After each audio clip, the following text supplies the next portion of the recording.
Hello, this is Michael J. Emery. How's it going?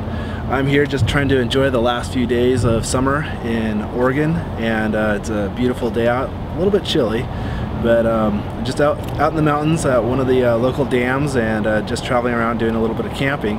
But I was thinking about the idea of identity and who we are and what the concept of identity allows for us to do. And there are so many people that confuse what they do with who they are as a person, and it's almost a limitation in ways. And there are so many professional mixers and stuff like that I've been to, and somebody goes, "What do you do?" And you know that they're talking about your profession, and you go, "I am a life coach or a personal development coach." In my case, people will be like, "Well, I'm an engineer," or "I'm a teacher," "I'm a coach," whatever comes up for them, whatever it is that they happen to be. And what will really throw a person off is say, "Well, today I went to a yoga class, and I went to the gym. I sat back and relaxed at home, and I read some books." And they're like, "Whoa, wait, I just asked you what you do, and I really mean, who are you, and what do you identify yourself with?" And what I find when I'm working with clients that are typically professionals, what they've signed up to do for a company is a specific scope for their job, and within this job there are things that they're supposed to do. There are responsibilities that they have. And what's funny though is if a person starts to believe that they're only responsible for the things within the scope of their job, they've already created a limitation for them, because upward and forward growth for them within their career position is going to require that they're constantly thinking beyond the scope of their job, beyond what their profession requires of them.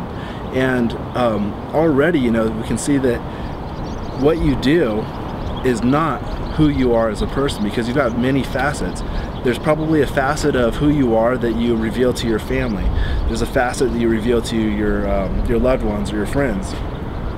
And likewise, there's a facet of you that's revealed in the workplace. And for all of these different elements or sides of who you are, you're many things. And it's not something that you can actually limit and say, "Here's what I do." If you remember me talking about nominalization, this could be a great example of someone being stuck within a word and saying, "This is what I do. I'm an engineer." Which in reality is my process of work, or my scope is I do engineering processes, or I do engineering things within my job.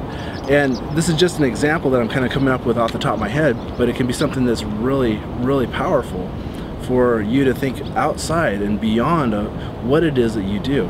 How do you interact with people? How do you interact with your family? How do you interact with the friends that you have? How do you interact with your coworkers? What do you inspire other people to do? And there's a little bit of a perceptual shift that could happen here. If you go into your work going, "This is not who I am per se, this is one thing that I perform. This is a responsibility and a skill set that I've developed, and I can take it into my workplace and be a better person, or I can help to make this company more profitable." There's so many different takes on this. You can look at it from a profitability perspective, or you can look at it from a self-improvement perspective, and there are a ton of other facets or other sides that you could develop as who you are in the workplace. You are more than whatever it is that you think you are. When you begin to consider that statement, that no matter what you think you are, you're more, and that's something that I'm borrowing from a mentor and trainer that I've worked with, you've already created a multitude of possibilities that exist for you in your life. So no matter what you think you are, you're more than that. And if you want to develop those inner truths and those inner resources that you have innately, and if I can be of service to you, just let me know. But keep that in mind. The next time that somebody asks you, "What do you do?"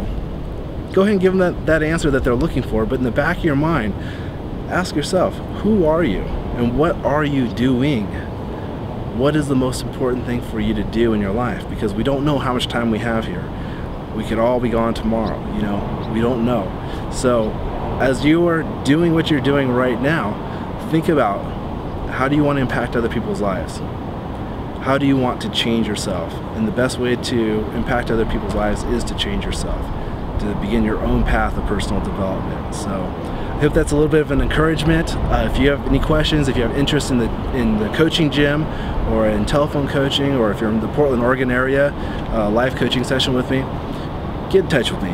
You know, there's everything to gain. Be amazing.